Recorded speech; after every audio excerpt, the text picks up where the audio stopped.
dan Roh Kudus. Amin. Renungan untuk hari Senin tanggal 11 November 2024 merayakan hari Santo Martinus dari Tours, Uskup. Injil adalah Lukas bab 17 ayat 1 hingga 6. Yesus berkata kepada murid-muridnya, "Tak mungkin tidak akan ada penyesatan, tetapi celakalah orang yang menyebabkannya.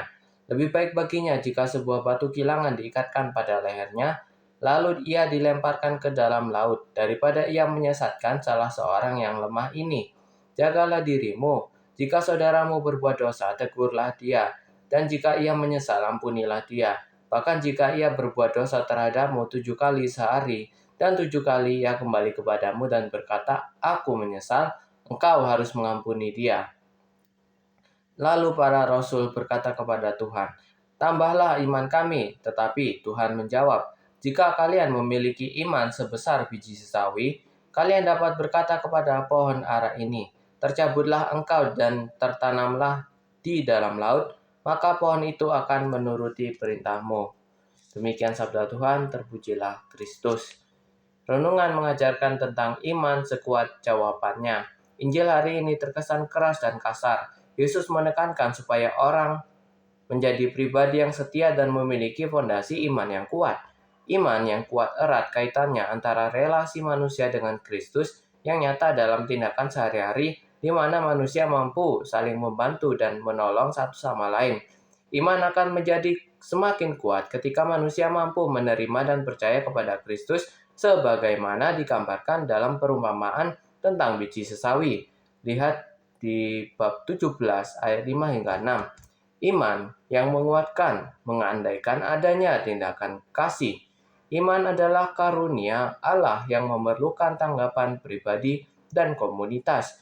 Iman adalah penerimaan penuh terhadap wahyu Allah dan harus diwujudkan dalam kehidupan sehari-hari melalui perbuatan kasih. Gereja menekankan pentingnya kesatuan dalam iman, pertumbuhan dalam pemahaman, dan tanggung jawab untuk mendidik dan meneruskan iman kepada generasi berikutnya. Renungan juga mengajarkan nilai pengampunan. Membaca dan merenungkan Injil hari ini, saya teringat betapa besar arti suatu pengampunan. Hal ini saya alami dalam suatu kejadian, di mana ini pakai Kafiara nih, pakai peristiwa di buku ini ya. Saya ulang dari awal. Membaca dan merenungkan Injil hari ini, saya teringat betapa besar arti suatu pengampunan. Hal ini saya alami dalam suatu kejadian di mana saat saya sedang belajar mengendarai sepeda motor. Saya sedang berlatih, saya digoda oleh kakak. Akhirnya saya tidak fokus dan menabrak gerobak berisi telur 100 kg jualan ibu saya. Waktu kejadian itu, ibu sedang keluar rumah, saya gelisah, takut, dan menyesal. Tapi ya harus siap menerima risikonya. Saat ibu pulang, saya langsung meminta maaf atas kecerobohan saya yang mengakibatkan kerugian cukup besar. Tanpa dikira oleh akal budi saya, ibu hanya bertanya tentang bagaimana keadaan saya. Untungnya saya tidak terluka, tetapi 100 kg telur pecah. Ibu tidak mengkhawatirkan telur, yang penting saya tidak terluka. Tanggapan yang diberikan ibu membuat saya menangis. Saya tidak dimarahi ataupun dipukul atas kejadian yang membuat kerugian secara finansial itu. Pengampunan sangat besar maknanya. Kalau diberikan dengan penuh kasih dan tulus, mampu membuat siapa saja yang berkeras hati menjadi luluh. Yesus mengajarkan pengampunan bahkan sampai 7 kali. Namun kalau kita sungguh menyesali dosa-dosa dan kelalaian kita, arti suatu pengampunan demikian besar. Tidak usah 7 kali, sekali saja kalau dilakukan dengan kasih. Sepertinya kita sudah mendapatkan hadiah yang luar biasa tak terkira.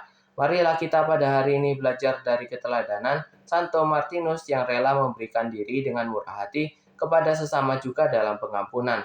Dalam hidup sehari-hari, kita kadang menjadi penyesat-penyesat yang layak berkalung batu kilangan dan dilemparkan ke dalam laut. Sikap benci, tidak memaafkan, bahkan dendam terus berkobar dalam hati kita. Semuanya ini tak lain mengganggu kedamaian hidup bersama. Semoga kita mampu melaksanakan ajaran doa Bapa kami. Ampunilah kesalahan kami seperti kami pun mengampuni yang bersalah kepada kami. Akhirnya terciptalah damai di hati kita dan sesama. Amin. Mari kita tutup. Bapa kami yang ada di surga, dimuliakanlah namamu, datanglah kerajaanmu, jadilah kehendakmu di atas bumi seperti di dalam surga. Berilah kami rezeki pada hari ini, dan ampunilah kesalahan kami seperti kami pun mengampuni yang bersalah kepada kami. Dan janganlah masukkan kami ke dalam pencobaan, tetapi bebaskan kami dari yang jahat. Amin. Salam Maria, penuh rahmat, Tuhan sertamu. Terpujilah engkau di antara wanita, dan terpujilah buah tubuhmu, Yesus. Santa Maria Bunda Allah, doakanlah kami yang berdosa ini, sekarang dan waktu kami mati. Amin. Terima kasih dalam nama Bapa dan Putra dan Roh Kudus. Amin.